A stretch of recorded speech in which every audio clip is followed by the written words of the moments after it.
El Silabario, un podcast cultural. Bienvenidos.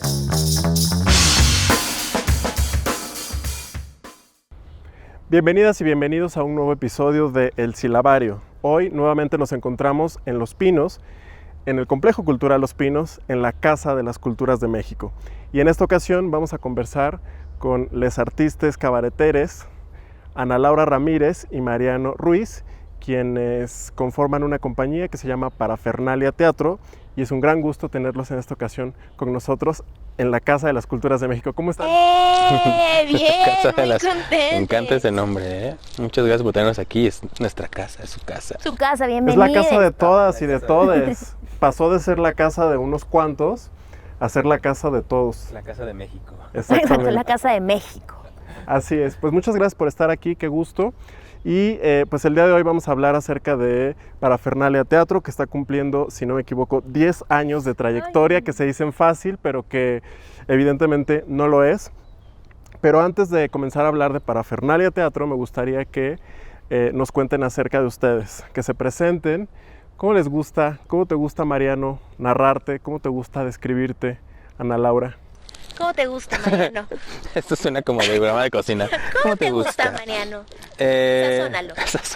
A mí, pues, la verdad es que esa pregunta que me haces no me la habían hecho por mucho tiempo y me la empezaron a hacer como más por estos momentos, estas épocas.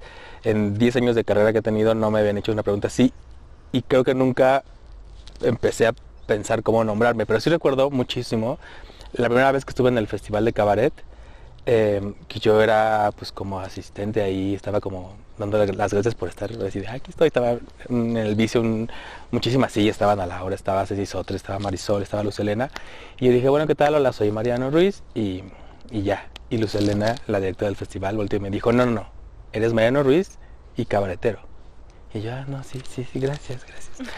Entonces a partir de ahí creo que de tener esos apellidos me ha ayudado mucho y ahora me identifico como Mariano Ruiz, actora, cabaretere y activista, y eso a mí, nombrarme me ha servido muchísimo.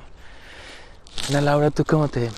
Yo me identifico como, digamos que la versión oficial, así como la de que le gusta a mi mamá, es que yo estudié comunicación, entonces de formación soy comunicóloga, pero de formación soy cabaretera, o al revés, como lo quieran ver, ¿no? Ya la verdad es que me identifico como activista, cabaretera, y es un hombre que me ha hecho mucho bien con todo el trabajo que hemos hecho. Me gusta pensar que las acciones de arte, de cabaret, de humor que hacemos traen un poquito de cambio social. No quiero decir que somos la panacea ni que ya el mundo cambió por lo que hacemos, por nuestras obras, por nuestros proyectos, pero que sí aportamos un poquito para el cambio social y para una sociedad más justa. Entonces así me gusta nombrarme. Está muy bueno a lo mejor desmenuzar un poco de qué se trata o qué es eso que llamamos cabaret, porque de pronto cuando usamos esta palabra pues se puede generar confusión desde una idea que puede pasar por algo que no tiene nada que ver, o sí. Pero más bien, para quienes nos están escuchando o nos están viendo en este momento y no saben qué es el cabaret para ustedes? ¿Y qué es el cabaret en México? Para mí el cabaret es este género teatral de mucha relevancia en México. Ahora sí que la combinación del teatro de revista, que era este teatro donde había música y sketches y comedia y humor y demás, por eso se llamaba teatro de revista, y el teatro de carpa, que era el teatro que estaba en las calles para la gente, para el pueblo que lo veía y que informaba de cierta manera a ciertos sectores que no tenían otro medio de información. Se juntan y crece este teatro cabaret, que es un teatro de crítica, de denuncia, siempre contra el poder o siempre contra los que tienen este privilegio, ¿no? Y que sirve como motor para que la gente pues pueda accionar, pueda decir lo que le duele, lo que le falta, lo que necesita.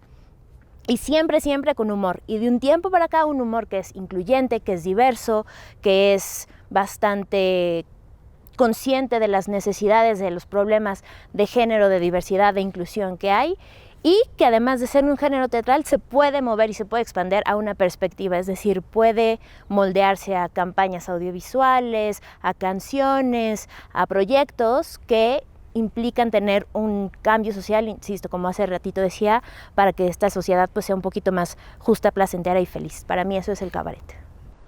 Sí, yo todo lo que hizo Ana Laura por dos.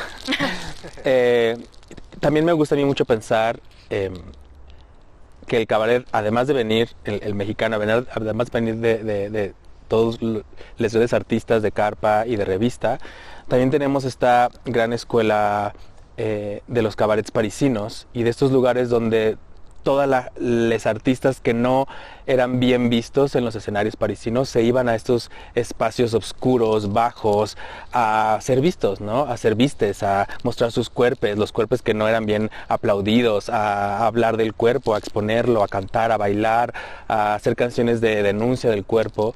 Y empezaron a juntarse estas personas a hacer eso, porque no los contrataban a los grandes escenarios y entonces llegaron a estas pequeñas bujardillas a tocar, a cantar y tal. Y entonces la gente que iba a los grandes escenarios empezó a descubrir que había otra gente que decía cosas muy interesantes, que si los ven en la calle a lo mejor les darían miedo, o les darían repudio, o que no me vean con ellos, pero el cabaret como espacio empezó a generar estos lugares de reunión de les extraterrestres con la gente pues que lo pagaba. Y empezó a ser una forma de ganar dinero. Y yo creo que todas esas ideas que tenemos de lo que es el cabaret, las películas de ficheras, de las plumas y eso, la sonora, viene mucho también de estos momentos donde la gente disfruta espacios donde no tenemos que ceñirnos a las reglas sociales que nos impone la sociedad. Y entonces, justo el cabaret mexicano generó un crisol de estos espacios donde puedes ir a lugares donde puedes decir lo que quieras, mostrar tu cuerpo como quieras, identificarte como quieras, y toda la gente que está ahí te lo va a cobijar. Y todo siempre visto con humor, porque si nos ponemos a llorar, pues estaríamos llorando todo el tiempo. Entonces, pues la idea es criticar a partir de la unión, de la fuerza de la comunidad. Y nos juntamos, hacemos comunidad y a partir de ahí salimos con más ganas de seguir pues mostrándole a toda la sociedad que existimos y que los extraterrestres estamos dentro de su sociedad. Y ni modo. Y ni modo. Pues son entonces espacios, digamos, una válvula de escape, ¿no? Para los espacios o los escenarios donde algunas temáticas pues, no llegan porque no son taquilleras o porque incomodan o porque están pensando en otra cosa. Exacto. Y eso me lleva a preguntarles, ¿qué estaban pensando ustedes cuando decidieron crear Parafernalia Teatro y por qué no es una compañía de teatro clásico o de teatro de orientación vocacional? ¿Por qué es cabaret? Claramente porque nos gusta el dinero, ¿no? Porque nos gusta ser millonarios, obviamente. Claro, evidentemente. Pues no sé qué estábamos pensando, la verdad. Yo creo, y hablo por mí, siempre tengo en mi cabeza clavada la imagen de la primera vez que decidí acercarme a Ana Laura y a Erika, porque antes éramos 3, ahora somos 2. Pero ella estaba platicando de unos proyectos y yo tenía muchas ganas tenía un proyecto que tenía muchas ganas de moverlo, pero no era teatro convencional y no era tampoco, era teatro heterosexual, y yo era una persona que no encajaba muy bien en el mundo del teatro mexicano y entonces no tenía con quién compartir. Y me acerqué con ellas dos que estaban muy puestas y que tenían proyectos y querían hacer esto y lo otro, y les dije, oigan, pues si ustedes quieren, me ayudan, yo les ayudo y tal. Y me recibieron como con mucho amor, y creo que las ganas de trabajar y de decir cosas fue lo que nos siguió motivando durante los años. Como estas ganas de que no encontrábamos espacios y que los encontrábamos en nosotros, esas ganas de decir, me cerraron esta puerta, pero aquí siempre te voy a abrir esta y vamos a encontrar otra puerta y vamos a encontrar estas entradas a partir de juntar y de hablar y de mostrar nuestro trabajo. Yo creo que por eso me uní a Ana Laura, por eso seguimos juntos también, porque pues, uno solo no puede y luego se da de golpes en la pared. Y la verdad es que a mí el teatro mexicano convencional no me recibe mi cuerpo con buenos ojos, no me da espacios donde pueda yo o crecer o tener trabajo o dar narrativas que yo quisiera dar. y otras tampoco, por muchos años tampoco le dieron validez a mi trabajo, y entonces había como una sensación de lo que hacen no es tan bueno como lo que hacen otras personas, o lo que hacen no debería tener la validez que otras personas, y entonces a mí eso no me dieron ganas de seguir haciendo teatro, me dieron ganas de entonces hacer otras cosas y explorar por otros espacios donde podíamos explorar arriba del escenario otras narrativas, otros temas, otras cosas, sin que hubiera puertas cerradas. Yo creo que por eso no es una compañía de teatro, porque además el teatro otra vez te vuelve a poner como, no debería, ¿no? Pero el teatro mexicano y la gente que tiene los espacios y la gente que da las convocatorias y la gente que te da el dinero tiene una idea de lo que debe ser el teatro mexicano, y si no encajas en esa, pues entonces no te dan los apoyos. Es subjetivo, como todo subjetivo, no es que esté bien o mal, pero el cabaret me ha permitido explorarme de formas en las que el teatro nunca podría explorarme, y bueno, y con la compañía de Ana Laura ha sido pues eso, explorarnos juntos, y saber que hay alguien ahí al lado que siempre va a estar agarrándote la mano. Sí. Yo creo que fue un poquito por casualidad, ¿sabes? O sea, yo siempre como actriz, pues un poco estaba en la formación de ser teatrera súper intensa, y me encantaba ir al Centro Cultural del Bosque, al Teatro Villa Urrutia, y ver estas obras, monólogos bien intensos. Yo decía, yo quiero estar ahí, y de verdad lo deseaba. Pero también me gustaba mucho el teatro musical, pero también me gustaba mucho cantar, y cuando descubrí otras ramas como la impro, por ejemplo, la improvisación, con mis maestros, con Alejandro Calva, me acuerdo, me decía muchísimo, es que tú tienes muy buena vis cómica, pero las actrices con vis cómica eran medio mal vistas, ¿no? Porque eran así de, eres chistosita, pero no eres delgada, pero no, eres bonita, pero no eres guapa, ¿no? Entonces en la escuela en la que yo estudié, en Casa Azul, también era como de, te voy a mandar a hacer casting para una serie, pero no para un personaje serio, sino como para la amiga gordita que cae bien, ¿no? Y entonces yo no lo entendía, porque además era muy chavita, tenía 17, 18 años cuando estaba en todo esto, y como que decía, sí quiero, pero no, pero al mismo tiempo tengo que estudiar una carrera, no, era como mucho relajo.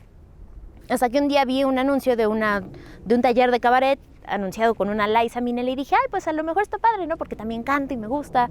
O sea, yo no tenía ni idea a qué iba, ¿no?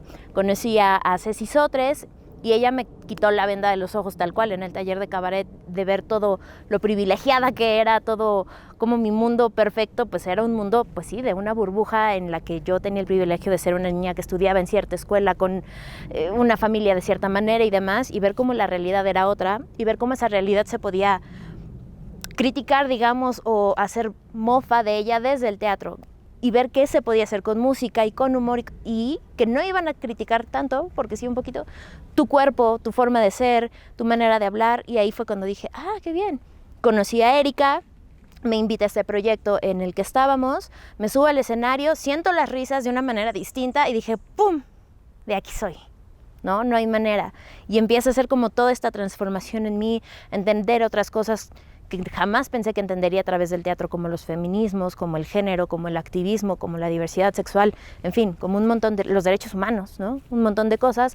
Se integra Mariano, que le viene a dar como todo este punch, y a partir de ahí ya no lo solté. Obviamente es un camino paralelo entre Parafernalia Teatro y mi trabajo con Las Reinas Chulas, que creo que también ahí se ha ido como alimentando, y conocer un montón de artistas, y a partir de ahí decir, no, pues sí, soy cabaretera y me encanta. Y nada más quisiera agregar, justo ahorita que Ana Laura comentó esa vez en el escenario,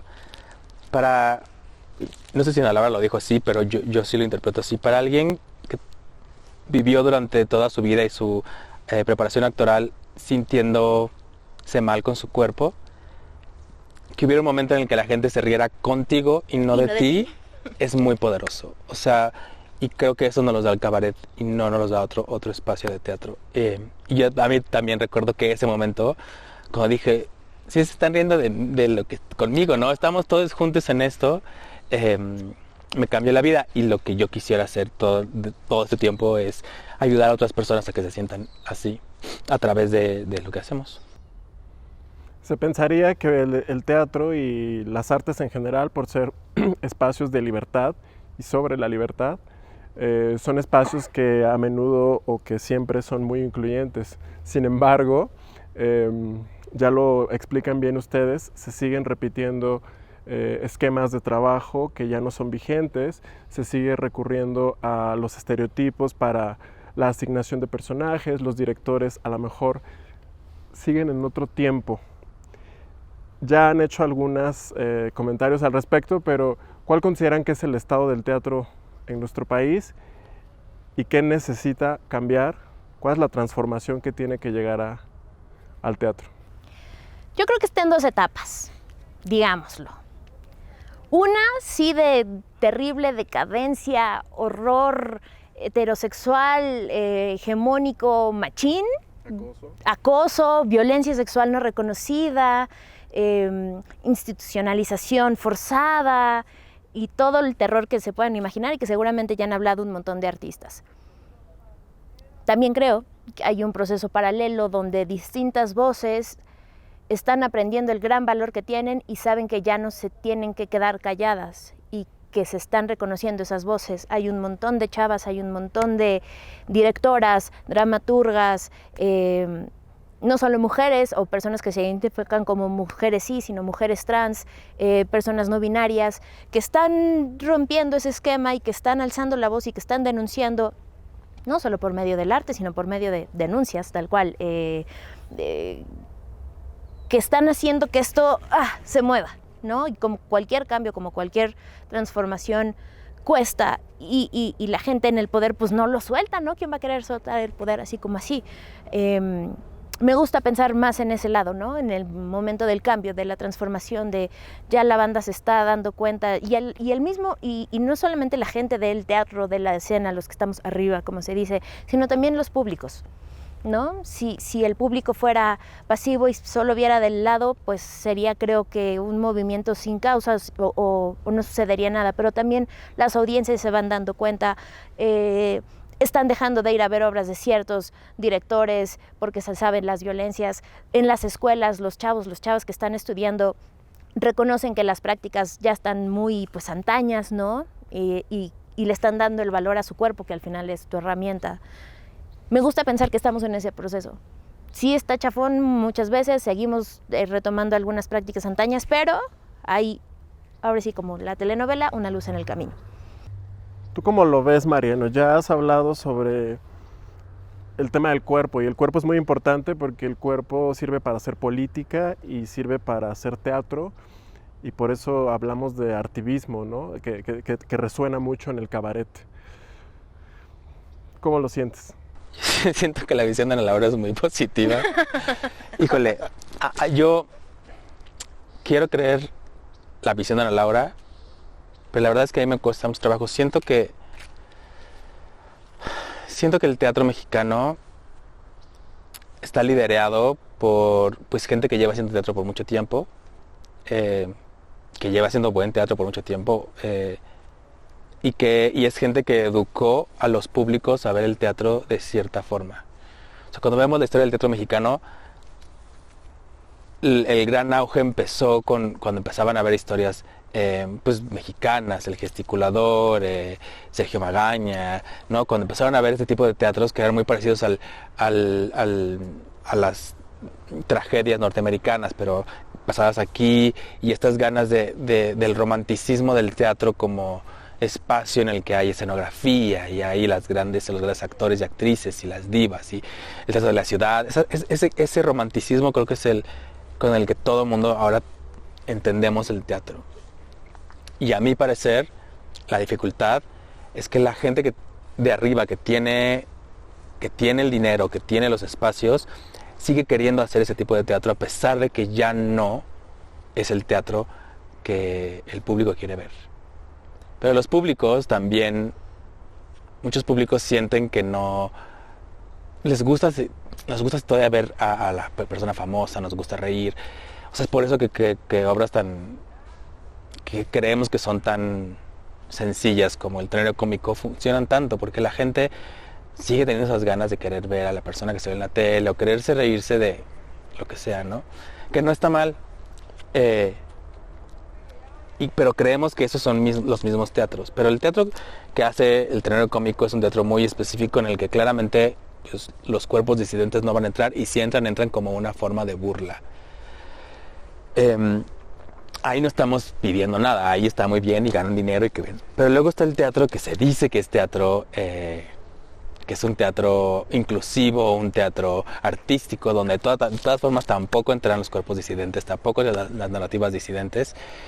Y mi más claro ejemplo de eso es que ahora en la cuarentena, donde pudo haber mucha exploración teatral, no la hubo. O sea, ¿cuánta exploración teatral realmente hubo? Porque teníamos la idea de que el teatro solo era en persona, en vivo, es decir, en vivo, ¿no? Pero que tenía que ser físicamente. Y había un debate muy fuerte en el teatro mexicano de es que no vamos a hacer teatro porque ese no es teatro. Y yo luego todavía he oído muchos creativos este año que dijeron yo no hice teatro porque eso no es teatro. Y esos bloques tan grandes de así son las cosas, son los bloques con los que vivimos la sociedad mexicana. Y entonces es el bloque de es que los hombres son así, es que las mujeres son así, es que los cuerpos son así, estos son bloques así cuadrados en el que nada más te vas dando topes con pared. Y creo que el teatro podía explorar por ahí, pero no hay ese dinero para explorar por ahí, no hay procesos creativos relajados donde los creadores puedan realmente crear sin tener que estar haciendo reportes exhaustivos o es que aquí dijiste que tú era Juanito Pérez pero te vio Juanito Castillo mal, te quitamos dinero. Entonces todo el tiempo hay una cosa como de castigo en donde la creatividad y los creadores no estamos viviendo el momento creativo del teatro como debería ser, con amor, con apoyo, con búsquedas, sino lo estamos haciendo por ganar dinero, por buscar, por quedar bien, y eso nos hace mucho daño como teatro mexicano. Yo no sé si el teatro mexicano va a salir de ese hoyo, porque creo que la gente, como dicen a Laura, que está haciéndolo, también mucha gente la está empezando como a menospreciar o atacar o sea, tan solo lo que está pasando en la ENAD y el grupo de mujeres que están saliendo a decir cosas, toda la energía se va a desacreditarlas a ellas. Y ellas van a salir siendo actrices con una sensación de que nadie las apoya. Y eso es feísimo, porque hay mucha gente que las apoyamos, hay mucha gente que les diríamos, creemos a partir de ahí. Yo no sé, yo creo que el teatro mexicano está muy estancado. Creo que del estancamiento nacen las revoluciones y nace el cambio, pero la única forma es que nos vayamos hasta el fondo para volver a renacer, yo creo. Pues esa revolución y ese cambio tiene que llegar, y gracias a grupos y artistas como ustedes y Parafernalia Teatro hay una esperanza.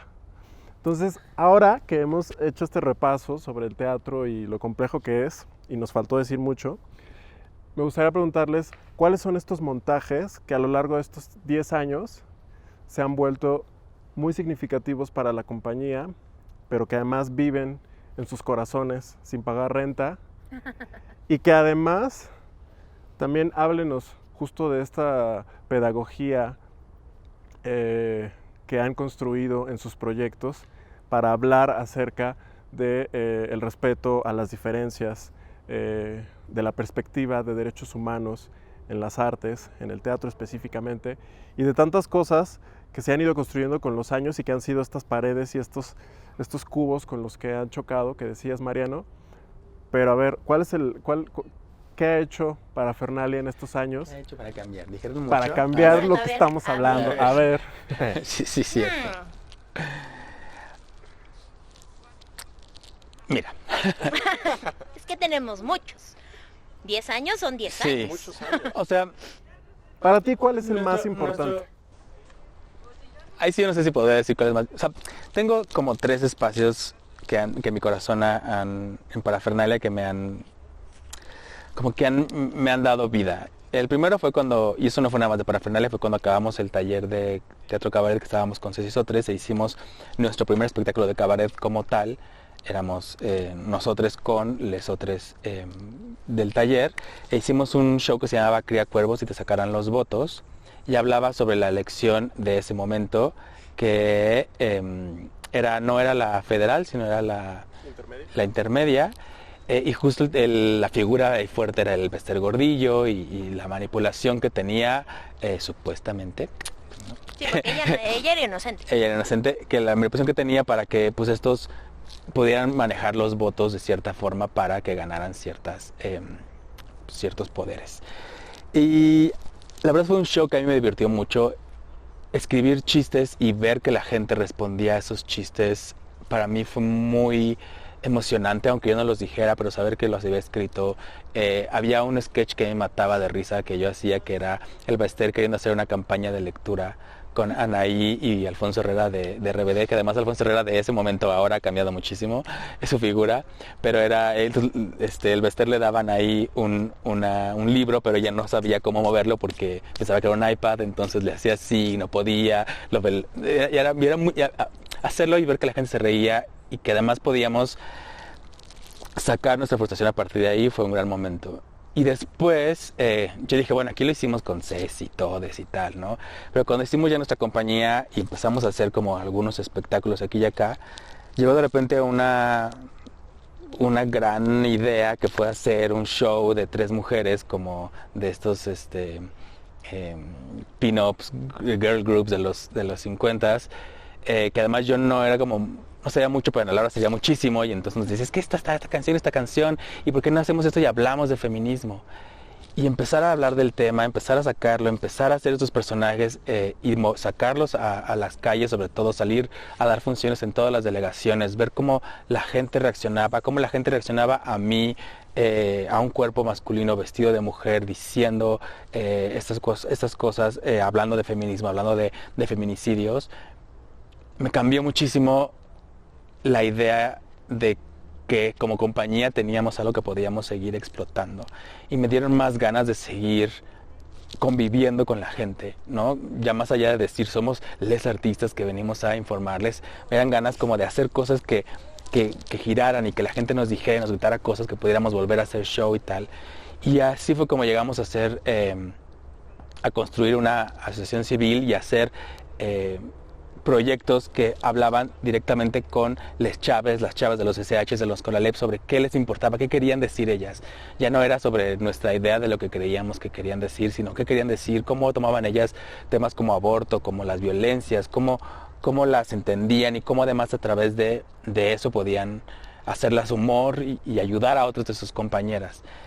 Esos momentos de Parafernalia a mí me cambiaron mucho.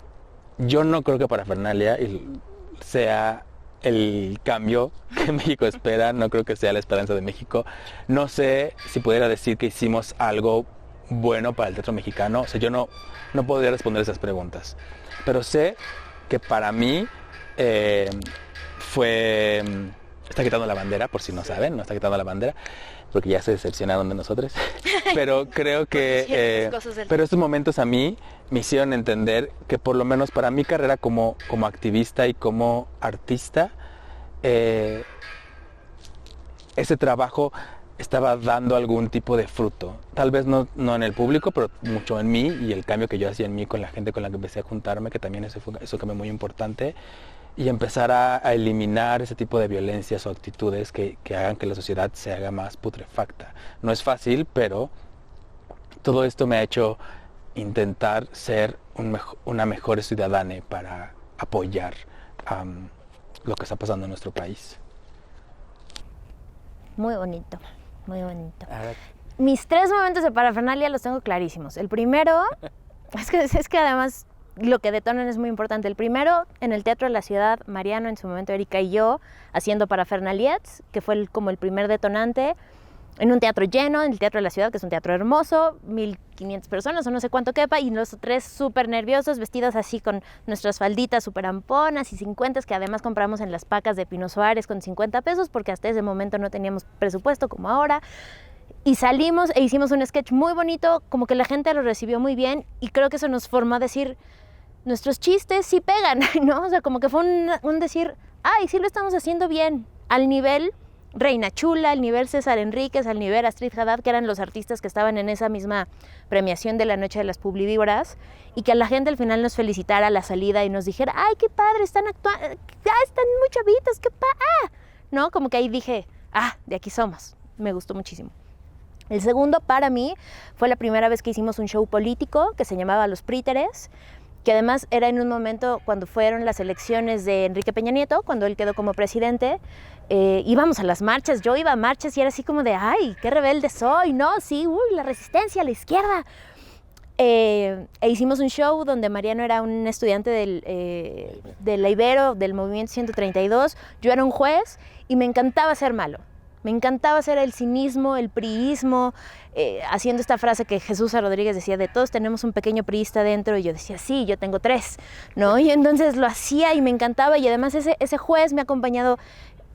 Fue la primera vez que yo hice un drag king, que nunca me imaginé que tuviera como esa forma de cambiar mi voz, mi corporalidad y todo, y que fuera tan bien recibido, y que ahora hice un show a últimas fechas igual con Mariano y otros actores, actrices, que se llama El buen juez por su casa empieza, y ver cómo hay trascendencia de esos personajes que siguen estando en la política y de los cuales te puedes seguir burlando, pero al mismo tiempo dices, ¿por qué me estoy riendo de algo que sigue en el poder? No, como todos esos cambios. Y el último fue en una invitación que nos hizo la Secretaría de Cultura del Estado de Hidalgo, con un show que tenemos que se llama Más que Ganas, que es un show muy, muy didáctico para chavitos de secundaria, prepa, sobre educación sexual, métodos anticonceptivos y demás. Y nos llevaron a municipios donde el índice de embarazo juvenil es muy, muy alto. Y nos presentamos en una escuela que era como una cancha de básquetbol enorme. Yo creo que eran unos 500, 600 chavos, chavas. Estábamos a 35, 36 grados de temperatura, los chavos esperando, un calor de verdad insoportable, y se mantuvieron. Y al final terminamos hablándoles con un puppet de una vulva, donde les enseñamos a las niñas el clítoris, y después en otra escuela igual, con el secretario de Cultura ahí, con una cara de qué están hablando, pero los chavitos y chavitas así de, ¡cuéntanos! ¡Sí hay! ¡Todos vamos! ¡Condones! Y al final, como estas ganas de, queremos saber, necesitamos saber. Yo estaba muy impactada porque esa gira además fue una gira muy cansada. Estaba como, ¿se regresan a México? ¿No se regresan? La censura, los maestros, ¿qué van a...? ¿No? Como si de verdad estuviéramos diciendo quién sabe qué cosas, pero para mí fue muy, muy satisfactorio el ver que esos públicos están ahí, que nunca los tomamos en cuenta, ¿no? Que siempre también en el mundo del teatro es de, ustedes dan funciones en escuelas de secundaria, qué feo, ¿no? Ustedes no son teatreros, dan clases o cosas así, son súper didácticos.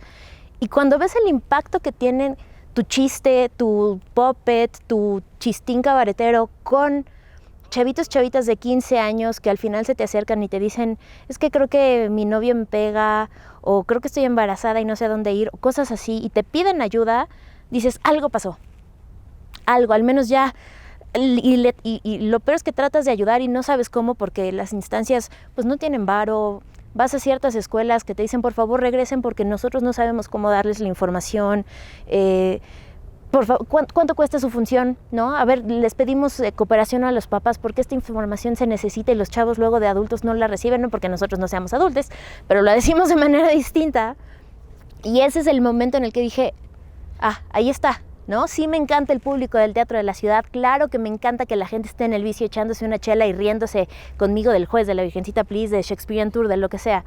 Pero con los chavitos y chavitas riéndose ahí, diciendo, sí me llevo la caja de condones, sí aprendí, sí entiendo que nadie me debe tocar si yo no quiero, entiendo que es el consentimiento y demás, ahí es cuando yo digo, este es el poder del cabaret, ¿no? Ahí es donde está, ahí es donde quiero seguir, ahí es donde digo, bueno, pues ni modo, sí nos vamos a tener que fregar haciendo 80 reportes, pero hubo algo con los chavitos o chavitas que algo espero les haya pasado y digan, quiero volver a ver otra función, quiero ir a otro teatro, quiero reírme, se suben al escenario, ¿no? Que también es divertido cómo interactúan con nosotros. Primero están llenos de vergüenza y después ya están así como de, voy a hacer show. Todos esos cambios, para mí, esos 3 momentos son los que yo digo, esto es el cabaret, esto es parafernalia para mí. Realmente el personaje del juez de Príteres era fantástico.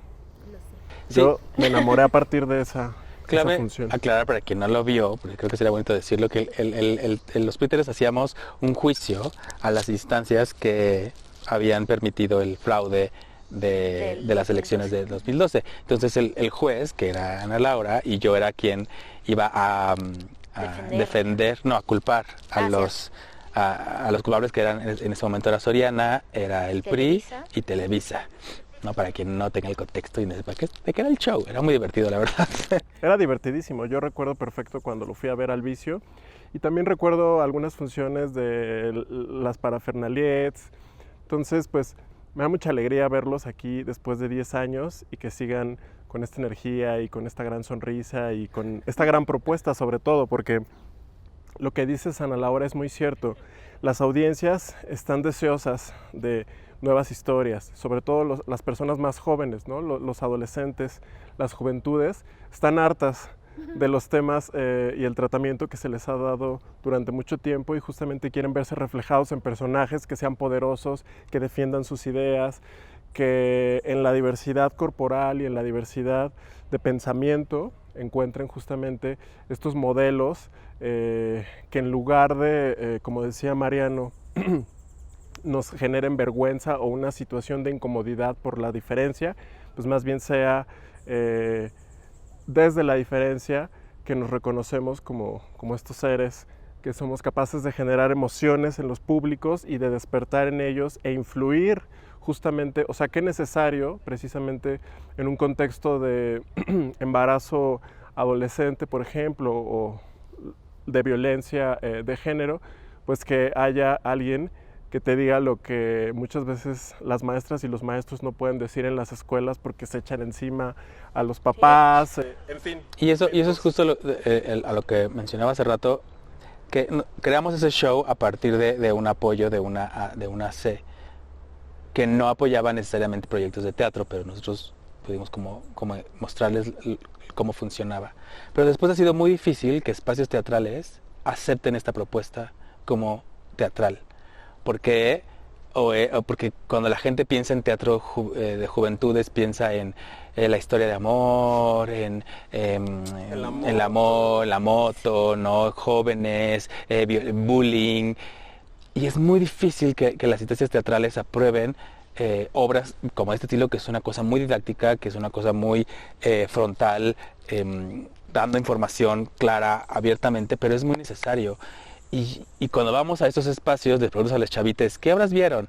Vimos una obra de Romeo y Julieta que me aburrió mucho. Vimos la obra del perrito que no sé qué, que no me gustó. Entonces O unos dramones intensos así de, se murió de SIDA. claro, ¿qué? se murió el papá de VIH y luego lo descubrió. Y entonces Cuando son realidades que ya no, o sea, para quienes nos Sí, están sí, escuchando, sí, o sea, sí. hoy en día las personas que viven con VIH tienen una calidad de vida igual o mejor que la de Claro. nosotros, ¿no? Pero aparte te dicen los conceptos súper mal, ¿no? Así tal cual los escuchas y dices, ay, no. ¿Qué es esto? Ajá. 1990. Y esa es la importancia de abrir las visiones teatrales, de entender que el teatro es mucho más y puede ser tan grande como un teatro grande con mucha gente, mucho vestuario también, pero puede ser nosotros en una carpa haciéndolo en cualquier lado y no encontrar dónde entrar. Eso siempre ha sido lo más difícil de parafernalia, que no encajas ni aquí ni allá porque tus propuestas luego dicen, ay no, es que qué flojera, o eso qué, o a quién le va a gustar. Pero de verdad, cuando ves la cara de los adolescentes, cuando ves la cara de las juventudes diciendo, Nunca nadie me había dicho esto. nadie me había dicho que el clítoris se funcionaba así y no me lo habían mostrado así, o nadie me había puesto un dildo y mostrarme cómo se pone un condón, o sea. Y claro, uno lo piensa y dices, a mí tampoco me lo enseñaron, ¿no? Y afortunadamente lo aprendimos sin ningún. Pues practicando. Pues practicando. Pero sí, porque si no, ¿cómo? Y es lo que les decíamos al final, o sea, la única forma de saberlo es practicar. Y le decían, pero es que es cierto. ¿Cuál es la única forma de aprender estas cosas? Practicando. Y hablando de ello. Y hablando de ello y poniéndotelo en tu casa. Y luego decía una chava, ay, es que no, me da pena ir a pedir lubricante porque a la farmacia porque se ríen de mí. Y le decíamos, ya sé, pero tienes que hacerlo. O sea, tener lubricante para ti va a ser mucho mejor en tu relación sexual. Pero es que regálenme uno. Y esas son las cosas que yo digo, ¿dónde encontramos ese espacio para que las juventudes tengan espacios seguros para hablar del tema sin que se sientan juzgadas por los maestros, los papás, la abuelita de la farmacia? O sea, también lo vivimos, ya no estamos tan cerca de las juventudes, pero sí recordamos esos espacios y es donde el teatro tiene que quitarse esas cosas, esos Velos mantras de ajá, qué daños. es el teatro mexicano. El teatro puede ser Todo. tan vasto como queramos y eso es lo más hermoso de esto que hacemos.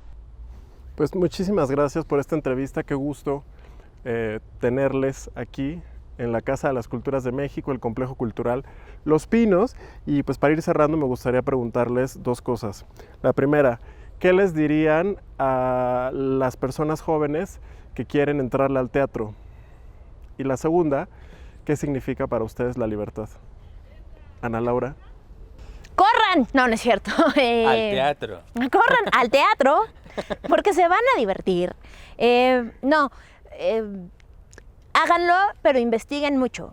Investiguen quiénes son, si lo van a hacer desde un lado académico, quiénes son los maestros, las directoras, qué programas de estudios hay, si hay protocolos de violencia de género y de otro tipo de violencias en las escuelas, las experiencias de exalumnos y exalumnas, si se alinea con sus creencias, con sus formas de vivir, y después disfrútenlo mucho y siempre alcen la voz para que tengan una carrera increíble, porque también el teatro es súper, súper bondadoso, es divertido, es un espacio donde puedes crear y donde al menos yo, después de 10 años, ahí sigo, al menos 10 años con Parafernalia de Teatro, ahí sigo y me sigue gustando y me seguirá gustando. No sé. Positivo. No es una carrera fácil. Y yo sé que mucha gente te lo dice cuando eres una juventud y tu instinto juvenil es decir, eso no importa, para mí será diferente. No, todas las carreras son difíciles. Desde Thalía, Lucero, gente que tiene grandes nombres y que tiene grandes apoyos, hasta personas como nosotros, hasta la gente que hace teatro en los municipios, todos son carreras complejas. Es muy difícil, es muy complejo y requiere mucho más que nada más estar en el escenario. Y eso les diría, cuando contemplen el amor que le van a tener al teatro, contemplen que el trabajo es mucho más amplio que solamente pararse. Eso es, creo que el 5% de todo lo que implica hacer teatro en México, o artes, o todo lo que implique la artisteada, como le decía mi abuela. El trabajo es mucho más amplio y absorbe toda tu vida. Entonces, si no tienen alguien adulto que les apoye, encuentren ese apoyo en otras comunidades, ya sea en las escuelas, en otros chavites con esa misma emoción, en sus tías, en quien sea, porque sí le van a requerir que alguien les apapache, porque también es importante para nutrir la creatividad, nutrirte a ti como persona, y a veces esta carrera te aprieta mucho y necesitas que alguien te diga, ahí vas bien, ¿no? Y que si quieren alguna información se acerquen con Parafernalia Teatro y podemos justo hacer eso, ¿no? Cómo darles información de gente en la que confiamos, que no va a violentar su proceso de cualquier forma de violencia, porque hay muchas lamentablemente, pero que puede guiarles en este camino que es complejo. ¿Qué significa la libertad para ustedes? Pues mira, voy a dar una respuesta muy bonita porque ya dijimos cosas muy tristes. Estaba pensando justo sobre la libertad, que luego mucha gente, que yo siempre esperaba que la libertad fuera sobre el escenario. Como que sientes mucha romantización de muchos actores y actrices y actrices y todo, que dicen, yo me siento libre. Y la verdad es que yo no me siento libre en el escenario, me siento demasiado, no veo muchas cosas, tengo que preocupar por muchas cosas. Pero en el momento en que yo acepté mi cuerpo, acepté mi sexualidad, acepté, me autonombré de la forma en que yo me quise nombrar, ese momento es el que yo definiría como libertad. Todo lo que estaba alrededor de mí cambió, mi percepción de todo lo que estaba alrededor de mí cambió, porque yo era una persona como mucho más a gusto con quien yo era. Y entonces pude accionar con esa libertad, se me quitaron algunas penas de, es que me van a ver haciendo esto, o poniéndome esto, o diciendo esto, y empecé a sentirme como mucho más a gusto con cómo la gente me iba a ver. Y esa es mi definición de libertad, como poder existir en el mundo sabiendo que estoy muy a gusto con quien yo soy en este momento, y quitándome estas como visiones de afuera de ese que van a pensar de mí. Eso yo describiría como libertad. Para mí la libertad Para mí la libertad es que todas las personas puedan ejercer plenamente sus derechos humanos con toda la dignidad posible. Eso es para mí la libertad. ¿Qué sigue para Parafernalia Teatro? ¿Qué podemos esperar en los próximos meses y dónde les encontramos? Uy, muchas cosas. Pues primero tenemos el 8 de septiembre, tenemos nuestro primer informe de actividades 2011-2021, que lo hacemos como un ejercicio de transparencia y rendición de cuentas, tanto como asociación civil como compañía de teatro, que creemos es importante, pues eso, ¿no? Que vean de dónde hemos recibido lanas, cómo les hemos ejecutado, cómo hemos llegado a ciertos públicos, cómo otros todavía nos falta, pero estamos trabajando, y eso es como muy importante para nosotros, para también que la gente sepa qué hemos hecho en esta trayectoria. Después, el 11 de septiembre, ¿con qué empezamos, Mariana? El 11 de septiembre vamos a arrancar una temporada en el centro de la Ciudad de México. Todos los fines de semana entre el 11 al 16 de octubre vamos a dar funciones de un bonito show que se llama #MásQueGanas. Sí, colorín colorado. Este choro se ha acabado, que es este show que les hablábamos para juventudes. Vamos a darlo en la calle, a ver, en las plazas públicas, donde nos dejen, vamos allá a darlo, así que lo pueden ver los horarios de este y los demás shows que van a ser parte de esta muestra en las redes de la Secretaría de Cultura, supongo que las más. Exactamente, y del Sistema de Teatros de la Ciudad de México. Y por último, estrenamos el 15 de octubre en el Festival Internacional de Cabaret, un show que se llama Cabaret Paranormal, junto con un colectivo que se llama Estando Perras, que son muy queridas y muy adoradas. Y para toda la información, festivaldecabaret.com, y más adelante también en las redes del mismo festival, pues ahí van a poder saber todo de nosotros. Padrísimo, pues muchísimas gracias, qué gusto. Esperamos encontrarnos nuevamente en los escenarios y pues muchas felicidades por estos 10 años de trabajo, que sigan y que no se desilusionen ni nos enfoquemos solo en lo negativo. Claro. Exactamente. Está bueno intentarlo y luchar y además es una inspiración para muchas personas. Eso es muy bonito. Bueno, pues muchísimas gracias. Hasta la próxima. Gracias. Y pues esto ha sido todo por esta ocasión. Gracias por sintonizarnos, gracias por escucharnos a través de las redes sociales de la Secretaría de Cultura. Recuerden que ya se encuentran disponibles todos los episodios de El Silabario en contigoenladistancia.cultura.gov.mx. Yo soy Ángel Conto. Hasta la próxima. El Silabario, un podcast cultural. Bienvenidos.